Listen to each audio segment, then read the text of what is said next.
আমি নিজে AC avoid করতেছি এখন, পারত পক্ষে ছাড়ি না আমি এসি।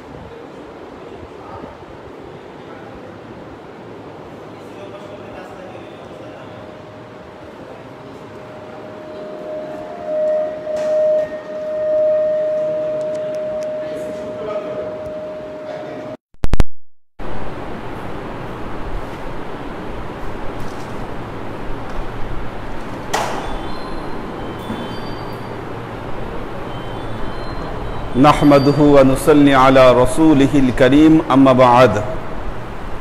আসসালামু আলাইকুম ওয়া রাহমাতুল্লাহি ওয়া বারাকাতুহু। সাপ্তাহিক বৃহস্পতিবারের ক্লাস। আমাদের আজকের বিষয় বাইতুল্লাহর ফজিলত। আমরা এখন জিলকদ মাসে চলে আসছি। আল্লাহ তাআলা তার কালামে পাকে ইরশাদ করেছেন, ইন্না ইদ্দাতাশ শুহুরি, আল্লাহ তার কালামে পাকে ইরশাদ করেছেন, আল হাজ্জু আশহুরুম মা'লুমা, হজের মাসগুলো নির্দিষ্ট। এই নির্দিষ্ট মাস হচ্ছে শাওয়াল, জিলকদ এবং জিলহজ। অর্থাৎ কোনো ব্যক্তি যদি হজ করতে যায়, যে হজ করতে চাবে, ওই পিছনে জানলাগুলো খুলে দাও, যিনি হজ করতে চান, হজের আগে কিন্তু ওমরা করতে হয়। ওমরা ছাড়া হজ শুধুমাত্র বাইতুল্লাহ যারা থাকে, ওখানকার অধিবাসী যারা, শুধু তারাই করতে পারে, তাদের জন্য ওমরা করা লাগে না। কিন্তু বাইরে থেকে যারাই হজ করতে যাবে তাদেরকে ওমরা করতে হবে। এখন হজের ওমরা এই 3 মাস ছাড়া বাকি কোনো মাসে হজের ওমরা করা যায় না। বাকি কোনো মাসে ওমরা করলে সেটি হজের ওমরা হিসাবে গণ্য হবে না। শাওয়াল, জিলকদ, জিলহজ।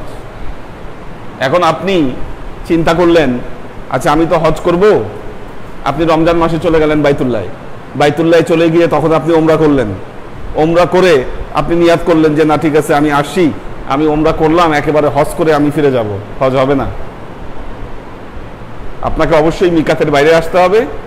মিকাতের বাইরে এসে আবার ওই হজের এহরাম বেঁধে, হজের নিয়াত করে, ভেতরে ঢুকে ওমরা করে আপনাকে হজের ওমরা পালন করতে হবে এই 3 মাসের যে কোনো এক মাসে। এই জন্য বলা হচ্ছে আল হাজ্জু আশহুরুম মা'লুমা। আল্লাহ তাআলা তার কালামে পাকে বলেছেন হজের মাসগুলো নির্দিষ্ট। এই হজ আসলে যেই ঘরকে কেন্দ্র করে হয়, বাইতুল্লাহ। আল্লাহ তাআলা তার কালামে পাকে ইরশাদ করছেন, ইন্না আউওয়ালা বাইতিন উদিয়া লিন-নাসি লাল্লাযী বিবাক্কাতা মুবারাকাও ওয়া হুদাল লিল-আলামিন ফীহি আয়াতুন বায়্যিনাতুন মাকামু ইব্রাহিম ওয়ালাহু কানা আমিনান ওয়ালিল্লাহি হিজ্জুল ইলাইহি সাবিলা ومن كفر فإن الله غني عن العالمين। আল্লাহ তাআলা তার কালামে পাকে ইরশাদ করছেন, ইন্না আউওয়ালা বাইতিন উদিয়া লিন-নাস লাল্লাযী বিবাক্কাতা, ইন্না আউওয়ালা বাইতিন উদিয়া লিন-নাস, নিশ্চয়ই এই পৃথিবীতে সর্বপ্রথম গৃহ যা মানুষের জন্য নির্মিত হয়েছে সেটা হলো এই বাইতুল্লাহ।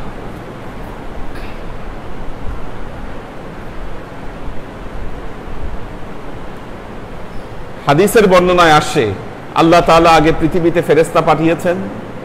ফেরেশতা পাঠিয়ে বলেছেন তোমরা আগে এই ঘর নির্মাণ করো। ফেরেশতারা ঘর নির্মাণ করলেন। এর নিচ দিয়ে আল্লাহ সারা পৃথিবী বিস্তৃত করলেন। পুরো জমিন আল্লাহ তাআলা এই ঘরের নিচ দিয়ে বিস্তৃত করে দিলেন। অর্থাৎ এই জমিন সৃষ্টির আগে পৃথিবীতে সর্বপ্রথম যে বিষয়টা সৃষ্টি করা হয়েছে তা হলো এই বাইতুল্লাহ, এই কাবা ঘর, যেটাকে আপনারা দেখেন। ইন্না আউওয়ালা বাইতিন উদিয়া লিন-নাস লাল্লাযী বিবাক্কাতা। এখন যেই শহরের নাম মক্কা, তখন ওই শহরের নাম ছিল বাক্কা। লাল্লাযী বিবাক্কাতা, এর দুটো গুণ আছে। মুবারাকাও ওয়া হুদাল লিল আলামিন, দুটো শব্দ ব্যবহার করেছেন আল্লাহ, মুবারাকান ওয়া হুদান লিল আলামিন। এই ঘর এক হচ্ছে মানুষের জন্য বরকত স্বরূপ, মুবারাক, ওয়া হুদান দ্বিতীয় হচ্ছে হেদায়েত স্বরূপ। যে ওখানে যাবে সে আল্লাহর বরকত লাভ করবে এবং আল্লাহর কাছ থেকে সে হেদায়েত লাভ করবে।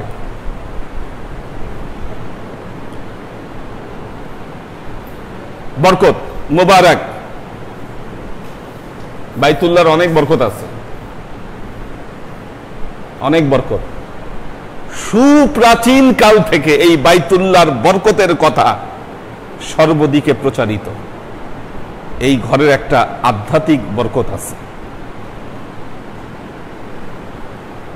সেই বরকতগুলোর মধ্যে একটি হচ্ছে বাইতুল্লাহ দোয়া কবুলের জায়গা। এখানে আল্লাহ বান্দার দোয়াকে কবুল করে। এখন একজন বাইতুল্লাহ গেছেন, দোয়া করছেন, দেশে ফিরে আসছেন, অনেক দিন হয়েছে, দোয়া কবুল হচ্ছে না। কি ওখানে গিয়ে যে দোয়া করে আসছেন, দোয়া কবুল হচ্ছে না, উনি নিরাশ হয়ে পড়লেন, নিরাশ হয়ে পড়লেন। দেখুন, ইসলাম আশার ধর্ম। আল্লাহ তার কোরআনে পাকে বলেছেন, লা তাকনাতু মির রাহমাতিল্লাহ, আল্লাহর রহমত থেকে তোমরা কখনো নিরাশ হবা না। তার কালামে পাকের আরেক জায়গায় আল্লাহ বলেছেন, ওয়ালা ইয়াকনাতু মির রাহমাতিল্লাহি ইল্লা দাল্লিন, পথ ভ্রষ্টরা ছাড়া অন্য কেউ আল্লাহর রহমত থেকে নিরাশ হয় না। যারা নিরাশ হচ্ছে তারা পথভ্রষ্ট, আল্লাহ বলছেন। যেই ঘরের এত খ্যাতি, যেই ঘরের এত সুনাম, যে এটা বরকতের ঘর, এটা বরকতের জায়গা, সেখানে আপনি গিয়েছেন, দোয়া করেছেন, দোয়া কবুল হবে না, আপনি ভাবতেছেন কেন? তার মানে দুর্বলতা কোথায়? আপনার ইমানের দুর্বলতা। কি দুর্বলতাটা কোথায়? আপনার ইমানের দুর্বলতা। আপনার ইমান যদি শক্ত হতো, আপনার ইমানের দুর্বলতা আপনার দোয়া কবুলের পথে প্রতিবন্ধক হয়ে দাঁড়িয়েছে। ব্যাপারটা বোঝাতে পারছি কিনা? আপনার ইতমিনান যদি থাকতো যে না, আমি দোয়া করেছি, আল্লাহ কবুল করবেই, আপনার ইতমিনানের মধ্যেই তো অভাব।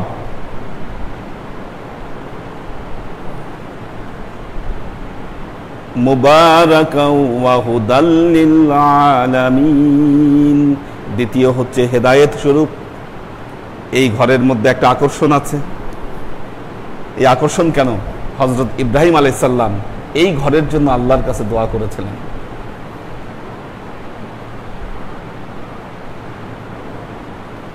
বলেছিলেন, আল্লাহ ওয়াজআল আফআইদাতান লিন-নাস, আপনি মানুষের অন্তরে এই ঘরের জন্য ভালোবাসা তৈরি করে দেন। কি মানুষের দেখবেন একটা অদ্ভুত ভালোবাসা, অদ্ভুত আকর্ষণ এই ঘরের জন্য কাজ করে। যারা একবার হজ করে আসছে তাদের আরো 10 বার হজ করতে মন চায়, তাদের আরো 10 বার হজ করতে মন চায়। এরকম একটা আকর্ষণ আল্লাহ এই ঘরের জন্য তৈরি করে দিয়েছেন। এই ঘরের সংস্পর্শে যারা যায় তাদের কলবকে, তাদের অন্তরকে আল্লাহ পরিবর্তন করে দেন। মুবারাকাও ওয়া হুদাল লিল আলামিন।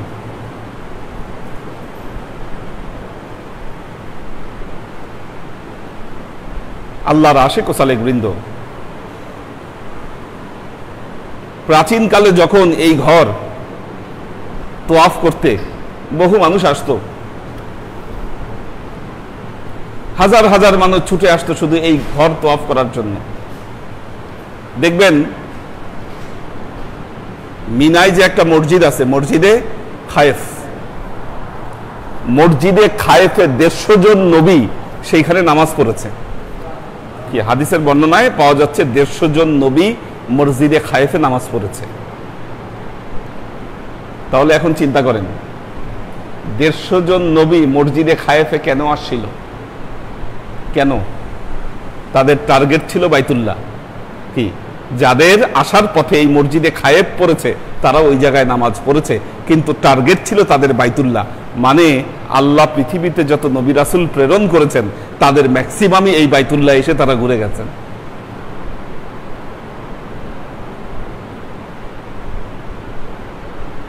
মুবারাকান ওয়া হুদাল লিল আলামিন। আব্রাহার বাদশা যখন দেখলো যে এই যে বাইতুল্লাহ একটা ঘর বানানো হয়েছে, এখানে এত মানুষ জিয়ারত করতে আসে, এত মানুষ সেখানে যায়, এই বাদশা চিন্তা করলো আমিও একটা তাহলে কাবা বানাই, তাহলে আমার দেশের লোকজন আসবে। সে কি করলো, ওখানে একটা কাবা বানাইছে। আব্রাহার বাদশা তার নিজের দেশে কাবা বানায়, সে এখানে হজের ব্যবস্থা করছে। এখন ওইখানে আর কেউ যায় না হজ করতে, কে যাবে, কার মাথা খারাপ হয়েছে? এতে সে এমন খেপে গেল, আমি বানাইলাম ঘর, আমার ঘরে কেউ হজ করতে আসে না, সবাই এই মক্কায় হজ করতে দৌড়ায়। উনি চিন্তা করলো এক কাজ করি, তাহলে এই ঘর ওখান থেকে উঠে আমি এখানে নিয়ে আসবো। উনি চিন্তা করলেন এই ঘর উঠে আমি এখানে নিয়ে আসবো। হস্তি বাহিনী নিয়ে হামলা করলো। কি তারপরের ইতিহাস তো আপনারা জানেন। আল্লাহ তাআলা তার কালামে পাকে বলছে, আলাম তারা কাইফা ফাআলা রাব্বুকা বিআসহাবিল ফিল। আপনি কি দেখেন নাই আপনার প্রভু এই আসহাবে ফিলের সাথে কি ব্যবহারটা করেছে? আবাবিল পাখি পাঠায় আল্লাহ এদেরকে নিশ্চিহ্ন করে দিয়েছেন পুরো আব্রাহার হস্তি বাহিনীকে। আল্লাহ এই ঘরের হেফাজতের দায়িত্ব আল্লাহর। কোরআনে যেই ঘর সম্পর্কে বলা হচ্ছে মুবারাকান ওয়া হুদাল লিল আলামিন, এটা হচ্ছে বিশ্ববাসীদের জন্য বরকত স্বরূপ, এটা হলো বিশ্ববাসীদের জন্য হেদায়েত স্বরূপ। অনেক দোয়া আল্লাহ ওইখানেই কবুল করে নেয় বান্দার। জান্নাতের ভেতরে যেমন একটা পরিবেশ তৈরি করে দিয়েছে, ওখানে গেলে মানুষ জান্নাতি পরিবেশ পায়। দেখবেন অনেকে হজ করতে গিয়েছেন, মনে মনে একটা কথা, একটা জিনিস খাইতে ইচ্ছা করতেছে, আপনার সামনে এসে হাজির হয়ে যাচ্ছে। এরকম অহরহ যারা হজ করতে গিয়েছেন তারা দেখেছেন।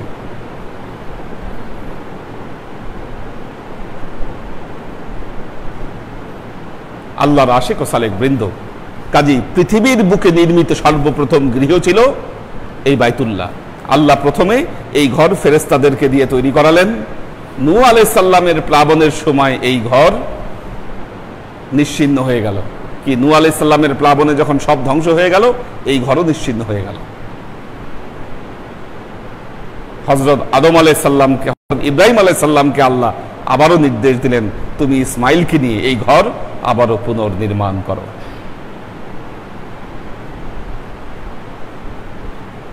তারপর থেকে এই ঘর এই তাওয়াফ হয়ে আসছে।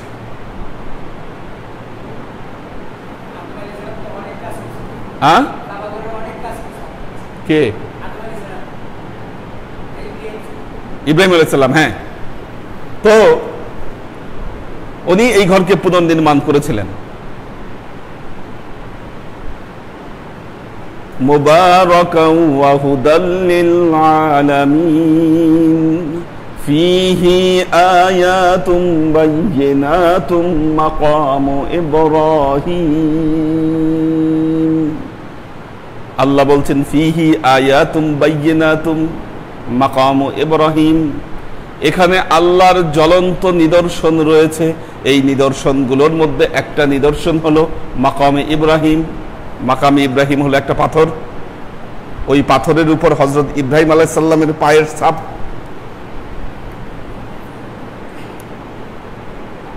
মাকামে ইব্রাহিম, ওই পাথরের উপরে হযরত ইব্রাহিম আলাইহিস সালামের পায়ের ছাপ, মাকামে ইব্রাহিমের উপর। এই পাথর আল্লাহ বেহেশত থেকে হযরত ইব্রাহিমের জন্য পাঠিয়েছিলেন। হযরত ইব্রাহিম আলাইহিস সালাম এই পাথরের উপর দাঁড়িয়ে কাবা ঘর নির্মাণ করেছিলেন।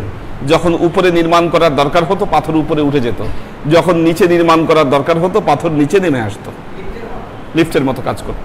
এই লিফটের মতো উঠানামা করতে করতে এই পাথরে হযরত ইব্রাহিম আলাইহিস সালামের পায়ের ছাপ পড়ে গেল।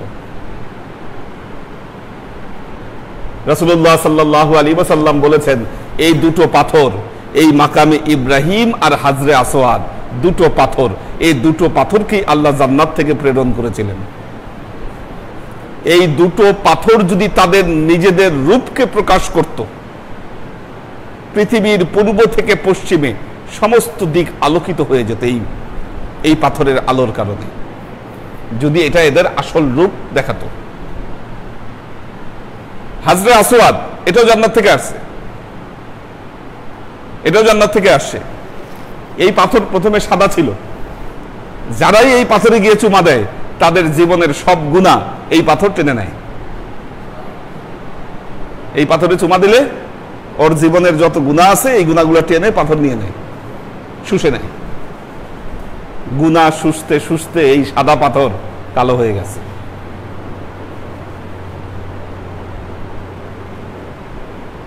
আরব দেশের যে গোত্রগুলো, তারা এই পাথর নিয়েও বহুত কাহিনী করছে। এই হাজরে আসওয়াদ এখান থেকে চুরি করে নিয়ে গেছে। তারপর যখন আবার হাজরে আসওয়াদ ফেরত চাইছে, তখন নকল হাজরে আসওয়াদ পাঠাইছে। পরে আবার এই হাজরে আসওয়াদের জন্য যুদ্ধ হয়েছে। যুদ্ধ হওয়ার পরে এই পাথর 8 টুকরা হয়েছে, 8 টুকরা। এখন দেখবেন বাইতুল্লাহর মধ্যে একটা রূপার কেস, একটা রূপার কেসের মধ্যে কালো একটা জায়গা। এই রূপার কেসের মধ্যে কালো জায়গার মধ্যে দেখবেন মানুষের যেমন ব্রণ উঠে, এই ব্রণ উঠার মতো এই ভাঙ্গা ভাঙ্গা কয়েকটা অংশ ওখানে রাখা আছে। এখন যারা হজ করতে যান তারা ওখানে গিয়ে চুমু দেন। তো এই হাজরে আসওয়াদ যেমন ওইটাই পাথর, পাথর এখন ওইটাই, পাথর এখন ওইটাই, ছোট ছোট পাথর। অনেকে বুঝতে ভুল করে, যেমন আমাদের ইব্রাহিম ভাই প্রথম দিন গিয়ে রূপার যে কেস ওইটার মধ্যে চুমু দিয়ে মনে করছে হাজরে আসওয়াদ চুমু দিছি। হ্যাঁ হ্যাঁ, রুকনে ইয়ামিনী। আচ্ছা, উনি যেমন রুকনে ইয়ামিনীতে চুমা দিয়ে মনে করছে হাজরে আসওয়াদ চুমা দিছে, এরকম অনেকে ভুল করে। কিন্তু ওই রূপার কেসের মধ্যে মুখ ঢুকায় পরে ওই পাথরে চুমু দিতে হয়, মাথা ঢুকায়, হ্যাঁ মাথা ঢুকায় পরে সেখানে চুমু দিতে হয়। তো আল্লাহ বললেন যে এখানে যে নিদর্শন সমূহ রয়েছে তাদের মধ্যে একটি নিদর্শন হচ্ছে মাকামে ইব্রাহিম। দেখেন একটা জিনিস, হযরত ইব্রাহিম আলাইহিস সালামের পায়ের ছাপ আল্লাহ নবীদের সম্মান কিরকম বৃদ্ধি করেছেন। ইব্রাহিম আলাইহিস সালামের পায়ের ছাপ তোয়াফ করার পরে আল্লাহ বলতেছে এই তোয়াফকে পরিপূর্ণ করতে গেলে ওই পাথরকে সামনে রেখে 2 রাকাত নামাজ আদায় করতে হবে, নাহলে তোয়াফই হবে না আপনার। ওই নামাজকে ওয়াজিবুত তোয়াফ নামাজ বলা হয়। কোথায় হযরত ইব্রাহিম আলাইহিস সালামের সম্মান আল্লাহ বৃদ্ধি করে দিয়েছেন। তো আল্লাহ বলছেন ফিহি আয়াতুন বাইয়িনাতুন, ওখানে অনেক জ্বলন্ত নিদর্শন আছে এই বাইতুল্লাহর আশেপাশে। আরেকটা নিদর্শন মুলতাজিম, কাবা ঘরের যে দরজা, এই দরজাকে বলা হয় মুলতাজিম, সোনার তৈরি পুরাটা। এই দরজায় এখানে দোয়া কবুল হয়। কি এই দরজা ধরে যারা দোয়া করে তাদের দোয়া কবুল হয়। আরেকটা জায়গা আছে হাতিম, হাতিম, হাতিমটা দেখবেন মার্বেল দিয়ে ঘেরাও করা। হযরত ইব্রাহিম আলাইহিস সালাম যখন কাবা ঘর নির্মাণ করেছিলেন তখন এই হাতিমকে ভেতরে রেখে কাবা ঘর নির্মাণ করেছিলেন। হযরত হ্যাঁ হযরত আব্দুল মুত্তালিব যখন আবার এটাকে সংস্কার করেন, তখন অর্থের অভাবে হোক, যে কোনো কারণে হোক, মানে কনস্ট্রাকশন করেছে একজন, তারপরে আরেকজন এসে কনস্ট্রাকশন করছে, এই কনস্ট্রাকশন করতে গিয়ে তিনি হাতিমকে বাইরে রেখে কনস্ট্রাকশন করলেন। আব্দুল মুত্তালিব, আল্লাহ নবী ছোট থেকে বড় হয়েছেন ওই জায়গায়, ওইভাবে দেখেছেন, কিন্তু তিনি ইতিহাস জানতেন। আল্লাহ নবী অনেক দিন এই বাইতুল্লাহর সামনে দাঁড়িয়ে বলেছেন আমার মন চায় যে আমি এই হাতিমকে নিয়েই বাইতুল্লাহ নির্মাণ করি। পরবর্তীতে আরেকজন খলিফা এসে বাইতুল্লাহ ভেঙে হাতিমকে ভেতরে নিয়ে আবার এটা নির্মাণ করেছিলেন। উনি হাদিসের রেফারেন্স দিয়ে বলেছেন আমাদের নবী বলেছে ওনার মনের ইচ্ছা যে আমি এই হাতিমকে নিয়ে যদি নির্মাণ করতে পারতাম। ওই খলিফার যখন পতন হয়েছে, পরবর্তী খলিফা আসছে, তারা এসে বলছে মিয়া আল্লাহর নবীর সময় কাবাঘর এমন ছিল, তুমি আবার মাতব্বরি করে কাবাঘর ভেতরে নিছো, সে আবার ভেঙে আবার এই হাতিম বাইর করে দিচ্ছে। কি ওই অবস্থা থেকে এখনো হাতিম বাইরেই আছে। কিন্তু ওইটাও কাবা ঘরের অংশ। ওইখানে নামাজ পড়া আর বাইতুল্লাহ নামাজ পড়া একই কথা, সেম কথা।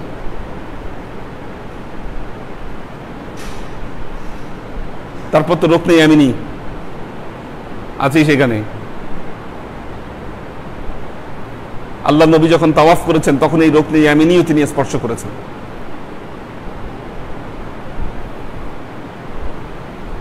রুকনে ইয়ামিনীর বাইতুল্লাহ ঠিক অপোজিটে সাফা এবং মারওয়া।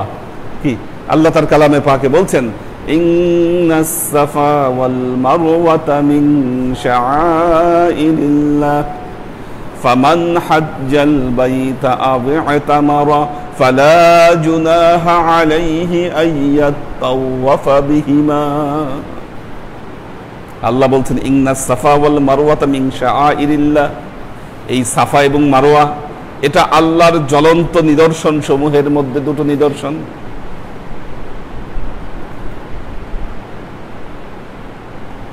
এখন তো হজ অনেক সহজ হয়ে গেছে। আপনি চিন্তা করেন, মা হাজেরা কি কেন সাফা মারওয়ায় সাই? মা হাজেরা তার শিশুপুত্র ইসমাইলের জন্য ব্যাকুল হয়ে সাফা মারওয়া পাহাড়ে দৌড়াদৌড়ি করছে। ইসমাইল আলাইহিস সালামের জন্য, হ্যাঁ, পানির জন্য আল্লাহ এটাকে হজের বিধান করে দিলেন। যারা বলেন ইসলাম নাকি মেয়েদেরকে সম্মান দেয় না, দেখেন মেয়েদেরকে কতটা সম্মান দিয়েছেন। কি মেয়েদেরকে সম্মান না দিলে মা হাজেরা দৌড়াদৌড়ি করেছেন এটার জন্য, কি বললেন আল্লাহ এটা হজের বিধান। বুঝেন, হজের বিধান হয়ে গেল এটা সাফা মারওয়ায় দৌড়াদৌড়ি করা। এখন তো তাও সুন্দর এয়ার কন্ডিশন, কি এটার মধ্যে দৌড়াদৌড়ি করা। তারপরেও আবার যারা হাঁটতে না পারে তাদের জন্য হুইল চেয়ারে দৌড়ানোর ব্যবস্থা আছে। কত রকম সিস্টেম করে দেওয়া আছে। মা হাজেরা কি কষ্টটা করেছিলেন ওই সময়। ওয়ামান দাখালাহু কানা আমিনান, যে ব্যক্তি এই বাইতুল্লাহ প্রবেশ করবে তিনি নিরাপদ। বাইতুল্লাহ নিরাপদ জায়গা। একটা কথা মনে রাখবেন, যারা হজ করতে যান, বাইতুল্লাহ যদি কোনো গাছ থাকে ওই গাছের ডাল কেউ ভাঙতে পারবে না, এটা নিষিদ্ধ। বাইতুল্লাহর ভেতরে সমস্ত মারামারি নিষিদ্ধ, গালাগালি নিষিদ্ধ। অনেকে হজে গিয়ে তাও মারামারি করে, গুতাগুতি করে। তাওয়াফ করার সময় কি হয়তো গায়ে গুতা লাগছে, আপনি জিদের বসে আরেকটা দিয়ে দিলেন। এই যে কাজগুলো, এগুলো সম্পূর্ণ হারাম। দেখেন, আপনি কোরআনের বিপরীত কাজ করলেন। আল্লাহ বলেছে এখানে যে ঢুকলো সে সম্পূর্ণ নিরাপদ। ওয়ামান দাখালাহু কানা আমিনা। এই নিরাপত্তা তো আপনি ভঙ্গ করছেন। বাংলাদেশ থেকে একদল পকেটমার প্রতি বছর হজ করার নামে পকেট মারতে যায়। এটা একটা চক্র, এটা চক্র। সৌদি সরকার বিগত কয়েক বছরে এরকম বহু পকেটমারের হাত, আগে তো হাত কেটে দিত, এখন একটা মেশিনের মধ্যে হাত ঢুকাই দেয়। ওই হাত দিয়ে আর পরে জীবনে কিচ্ছু করতে পারে না।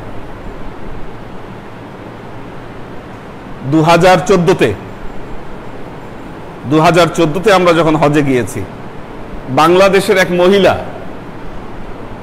মহিলা হাজি, সে তাওয়াফ করতে করতে পকেট মারছে। কাবাঘরের সিসি ক্যামেরায় আবার এই দৃশ্যটা যারা সিকিউরিটি আছে তারা দেখছে, এটা যে পকেট মারতেছে এই মহিলা হজ করতে করতে। তার হাতে যে বেল্ট আছে, কি মুআল্লিমের বেল্ট, এই মুআল্লিমের বেল্টে শনাক্ত হয়েছে যে সে কোন মুআল্লিমের হাজি। এইভাবে মহিলাকে ধরছে, ধরে এখন হাজি মানুষ, হাত আর কাটে নাই, ওই হাত মেশিনে ঢুকে দেশে ফেরত পাঠাইছে তাকে। আমাদের দেশের বদনাম আমরা করি।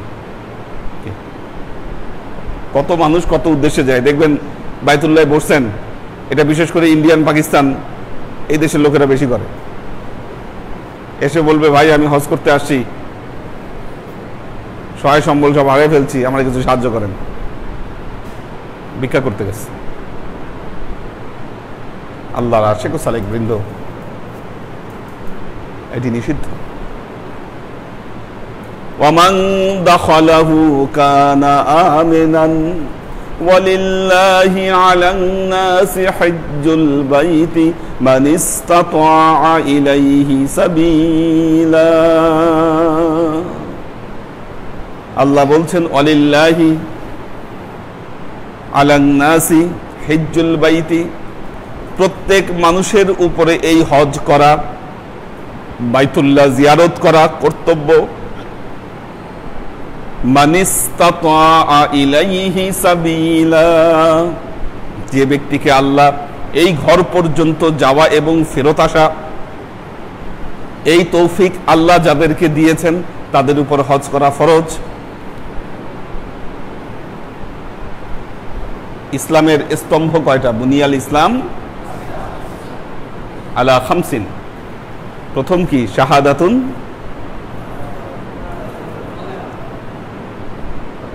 শাহাদাতুন আল্লাহ ইলাহা ইল্লাল্লাহ। এরপরে ইকামিস সালাত, নামাজ। এরপরে রোজা, as-সাওমু রমাদান। এরপরে হজ। 5 নম্বরে যাকাত। হজের আগে, যাকাতের আগে হজ। তার মানে বুঝছেন কেন যাকাতের আগে হজ কেন? যাকাতের আগে হজ কেন? আপনি পয়সা জমাবেন, জমায়ে আপনি যাকাত দিবেন, কিন্তু হজ করবেন না। কি? এই পয়সা জমাইতে আল্লাহ মানা করছে। বুঝছেন? আপনার জীবনে সবকিছু হচ্ছে, বহুত কিছুর প্ল্যানিং আপনি করছেন জীবনে, কোন ব্যবসা করবেন, কি করবেন না করবেন, বহুত প্ল্যানিং আপনার জীবনে। আপনি হজের প্ল্যানিং করেন নাই। কি? আল্লাহ বলেছে ওয়ালিল্লাহি আলান নাসি হজ্জুল বাইতি মান ইসতাতাআ ইলাইহি সাবিলা। আল্লাহ ওই ব্যক্তির উপর হজকে ফরজ করে দিয়েছেন যে ব্যক্তির বাইতুল্লাহ হজ করার তৌফিক আল্লাহ দিয়েছে। এখন হজ করতে কত টাকা লাগে সর্বনিম্ন? কত টাকা? হ্যাঁ, আরে 4 লাখ তো এ প্যাকেজ, বি প্যাকেজ ধরেন, সর্বনিম্ন বলেছি।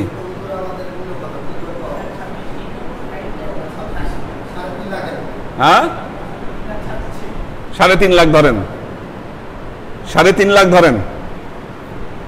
জীবনে 3.5 লাখ টাকা হাতাইছেন কে কে এখানে? কি আল্লাহকে যে জবাব দিবেন, আল্লাহ কি পরকালে আল্লাহর কাছে গিয়ে জবাব দিতে হবে? বলতে পারবেন আল্লাহ আমার তো পয়সা ছিল না, আমি হজ করতে পারি নাই? পারবেন বলতে? আর যদি পয়সা দিয়া থাকে আল্লাহ আপনাকে, আর আপনি যদি হজ না করে মারা যান, আল্লাহকে কি জবাব দিবেন? আপনি কেন হজে যান নাই? পারবেন জবাব দিতে? কি পয়সা জমায়ে রাখছেন, আপনি হজ করেন নাই, জীবনের সময় পার হয়ে গেছে, হজ আপনার করা সম্ভব হয় নাই, আল্লাহকে আপনার জবাব দিতে হবে এর জন্য। আপনার জীবনে কি বহুত প্ল্যানিং, আপনি ভাবছেন সারা জীবন আমার এই কাজ বাকি, ওই কাজ বাকি, এটা করা হয় নাই, ওইটা করা হয় নাই, এই ভাবতে ভাবতে হাউতাশ করতে করতে জীবন শেষ হয়ে গেছে, আপনার হজ করা হয় নাই।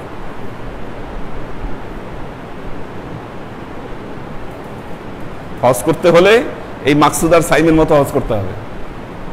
কি টাকা নেই, পয়সা নেই, আচ্ছা নিয়ত করছি, নিয়ত করছি, খালি নিয়ত না, নিয়ত করে টাকা জমাইছে তারা। এখন আপনি মনে করবেন আমি বললাম যে হুজুর আপনি বলছেন নিয়ত করলেই তো হয়ে যাবে, আপনি আজকে মনে মনে নিয়ত করলেন কি, আর হাত গুটে বসে থাকলেন, আর 2-3 বছর বলবেন হুজুর আপনি তো বলছিলেন, আমি তো নিয়ত করছিলাম। কি নিয়াত মানে? কি নিয়াত মানে যে শুধু নিয়াত করে বসে থাকছেন তা না, নিয়াত করে আপনি পয়সা জমান, কি বাকি সাহায্য আল্লাহ করবে আপনাকে।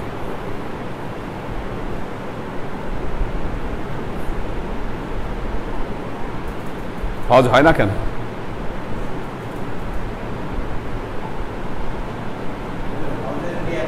হ্যাঁ হ্যাঁ হ্যাঁ হ্যাঁ, দিতে হবে, দিতে হবে। আবার অনেকে কি করছেন, হজের জন্য টাকা জমাইছেন, বন্ধু আইসা বললো দোস্ত খুব ভালো একটা ব্যবসা আছে, করবি নি? তোর তো এখনো হজ করতে কয়েক বছর বাকি আছে, হজের জন্য টাকা জমাইছিস, তুই আমার দে, আমার টাকাটা দে, আমি কয়েক বছর তোর কয়েকদিনের মধ্যে তোর এমন লাভ দিব যে তুই ব্যবসায় দ্বিগুণ লাভ করবি বেটা, তুই একা হজে কে, দুইজনকে নিয়ে হজে যাইতে পারবি। কি এই যে লোভ দিল, টোপ দিল, আপনিও লোভে পড়ে কি করলেন, টাকা দিয়ে দিলেন। বহু মানুষ আছে হজের টাকা দিয়ে জমি কিনছে, হজের টাকা দিয়ে জমি কিনছে, বাপের হজের টাকা চুরি করে জমি কিনছে, জমিও রাখতে পারে নাই, হজও হয়নি। নিজের জন্য হজের জন্য হজের নিয়াতে জমানো টাকা ব্যবসায় খাটাইছে, ব্যবসাও গেছে, হজও গেছে। নিয়ত, নিয়তের দৃঢ়তা থাকতে হবে। নিয়তের দৃঢ়তা থাকলে আল্লাহ বরকত দিবে। হজ এত সহজ না। কি অনেকে বলে আরে মিয়া পয়সা থাকলেই হজ করা যায়, বহু মানুষ আছে যারা 2 বার 3 বার হজ করে, আরে পয়সা থাকলে তো এমনি হজ করা যায়, এত সস্তা না। কি বাইতুল্লাহ আল্লাহর মেহমান হয়ে যেতে হয়, পয়সা থাকলেই আর মনে চাইলেই ওই জায়গায় যাওয়া যায় না। পয়সা থাকলে আর মনে চাইলেই যদি যাওয়া যেত, এই বছর তো কেউই হজে যেতে পারছে না। কি গত বছর আমরা গেছিলাম অনেকে, হয়তো কেউ কেউ যান নাই, নিয়াত করছেন না আচ্ছা সামনের বছর যামই। কি আল্লাহ কখন কারে কোন জায়গায় সুযোগ দিবে আর কাকে সুযোগ দিবে না আমরা এটা বলতে পারি না, এত সহজ না।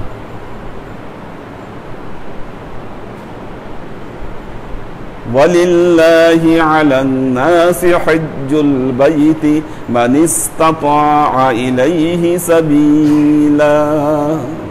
হজের জন্য আপনার নিয়তের পরিচ্ছন্নতা লাগবে। নিয়তে গন্ডগোল থাকলে, বিশ্বাসে গন্ডগোল থাকলে হজ হবে না, আপনার হজ হবে না। একটা জিনিস মনে রাখবেন, আল্লাহ আপনাকে ততটুকুই দান করবেন যতটুকু আপনার বিশ্বাসের ভিত্তি রয়েছে।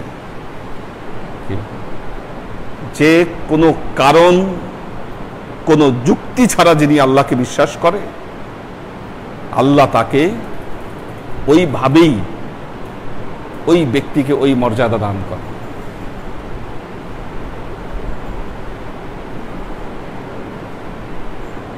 আর এগুলো জায়গায় মানুষ ইচ্ছা করলেই যেতে পারে না।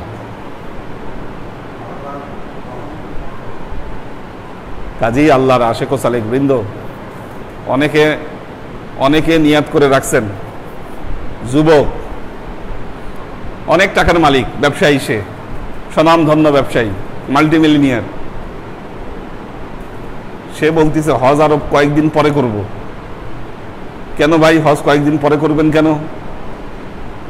আরে ভাই বয়স তো এখনো পড়ে রয়েছে, হজ থেকে ফিরে আসলে তো আর বহুত কাজ করতে পারবো না। বহু কাজ মানে কি, বলে না যে আকাম করতে পারবো না, ওর আকাম কুকাম করার এখনো বহুত কিছু বাকি আছে। এই নিয়াতে তিনি হজ ডিলে করতেছে যে না আচ্ছা ঠিক আছে আর কয়েকটা দিন যাক, আকাম কুকাম আর একটু করি, তারপর যখন বয়স হবে তখন হজ করে একেবারে সুফি সাহেব হয়ে যাব।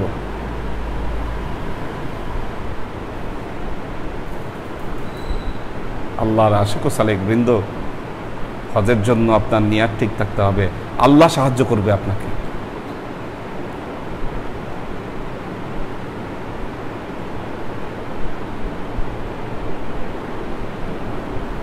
বহু মানুষ আছে পয়সা নাই, চেষ্টা করেছেন, নিয়াত করেছেন, হয়তো হজের জন্য কান্নাকাটি করেছেন, এগুলো বাজেট সরাসরি আল্লাহর তরফ থেকে হয়। আমরা তো 5 বছর পর পর যাই হজে। বিগত সময়গুলো যারা হজে গিয়েছে প্রায় অধিকাংশ সদস্যরাই চলে যাচ্ছে আস্তে আস্তে। আমাদের নাজিমউদ্দিন ভাই চলে গেলেন, উনি তো হজ করেছেন আমাদের সাথে এই বছর।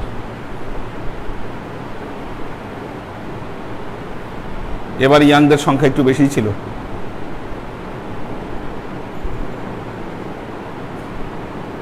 তো হজ তৎক্ষণাৎ করা উচিত এই কারণে, আল্লাহ যখনই সামর্থ্য দেয় তখনই হজ করা উচিত এই কারণে, কারণ আপনি জানেন না আপনার শারীরিক সামর্থ্য কোন সময় থাকবে।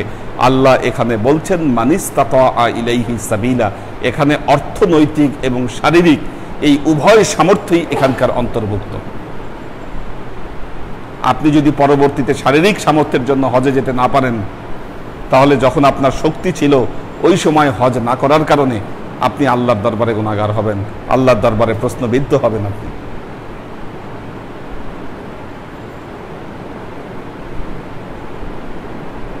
কাজেই সবসময় দেখুন আল্লাহর কাছে দোয়া চাইতে হবে।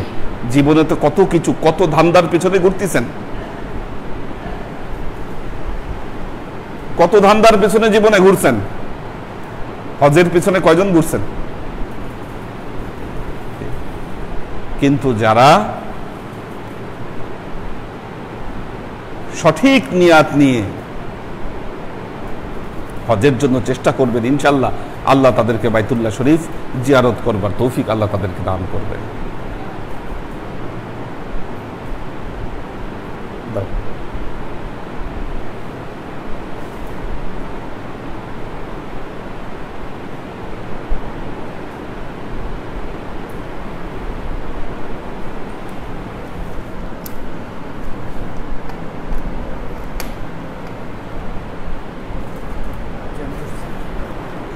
কেমনে কি সোজা করো, আসে নাই এখানে সব কমেন্ট আজকে, সমস্যা হয়েছে, তোমারটা বের করো, অন্যটা বের করো, এখানে আসে নাই সব।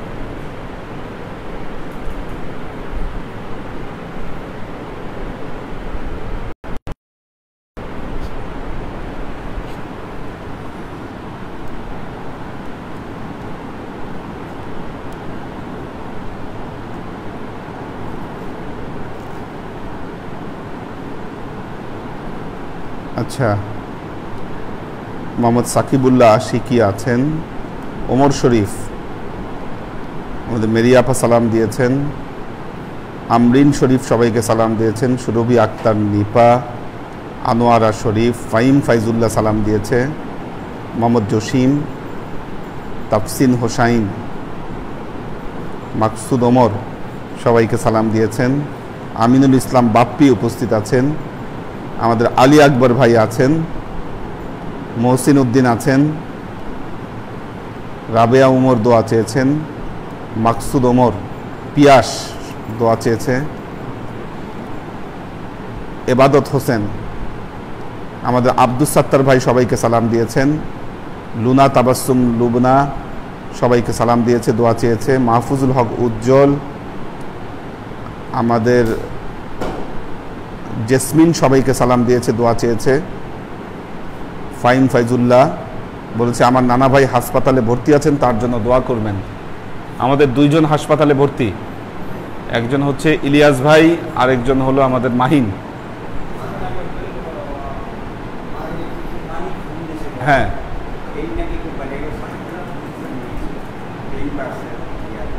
আচ্ছা আচ্ছা,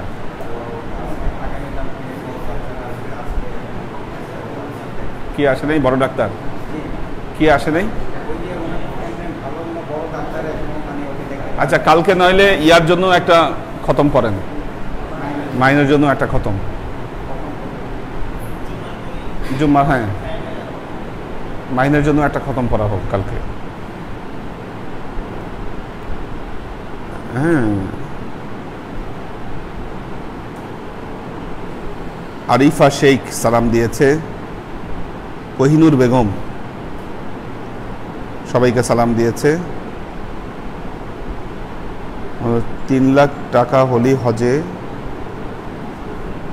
যাওয়া লাগবে এটা। আচ্ছা, মানে উনি জানতে চাচ্ছেন যে হজের সামর্থ্য হলে হজে যাওয়া লাগবে কিনা। জি, সামর্থ্য আল্লাহ যাকে দিয়েছে তাকে তো হজে যেতেই হবে, অর্থাৎ পরিবারের ভরণ পোষণ সবকিছু বাদ দিয়ে। আপনি নিজে হজে যাবেন, আপনার ফ্যামিলির ব্যবস্থা করে যেতে হবে, তো ওই সামর্থ্য যাদের আছে, মানিস্তাতা ইলাইহি সাবিলা, হ্যাঁ আপনার ফ্যামিলিকে ব্যবস্থা করে যেতে হবে না। আপনি যদি একা হজে যান, সামর্থ্যের মধ্যে এগুলো সব পড়ছে। এবং ওখানে গিয়ে যে পাথেয় সংগ্রহ করবেন সেটাও নিয়ে যেতে হবে। ওয়াতাজাওয়াদু, আল্লাহ বলেছেন তোমরা পাথেয় সংগ্রহ করো, কারণ আগে ইয়ামেনের লোকেরা তারা ওই হজে গিয়ে ভিক্ষা করত। আল্লাহ এই আয়াত নাজিল করে এটাকে নিষেধ করে দিয়েছেন, হজে গিয়ে যেন কেউ ভিক্ষা না করে।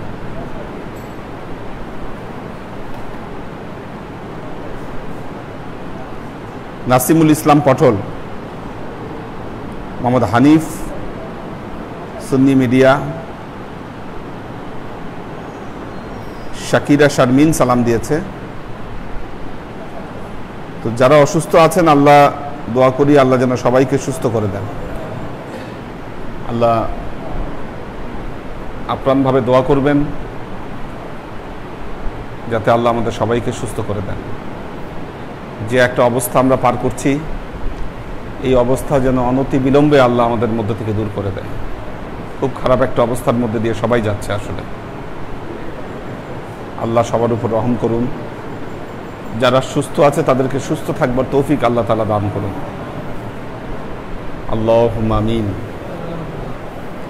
আল্লাহুম্মা সাল্লি আলা মুহাম্মাদিন ওয়া আলা আলি মুহাম্মাদিন কামা সাল্লাইতা আলা ইব্রাহিম ওয়া আলা আলি ইব্রাহিম ইন্নাকা হামিদুম মাজিদ। আল্লাহুম্মা বারিক আলা মুহাম্মাদিন ওয়া আলা আলি মুহাম্মাদিন কামা বারাকতা আলা ইব্রাহিম ওয়া আলা আলি ইব্রাহিম ইন্নাকা হামিদুম মাজিদ। রব্বানা ظلمنا أنفسنا وإن لم تغفر لنا وترحمنا لنكونن من الخاسرين. ربنا آتنا في الدنيا حسنة وفي الآخرة حسنة وقنا عذاب النار. ربنا لا تزغ قلوبنا بعد إذ هديتنا وهب لنا من لدنك رحمة إنك أنت الوهاب. اللهم إنك عفو تحب العفو فاعف عني يا غفور الرحيم الودود.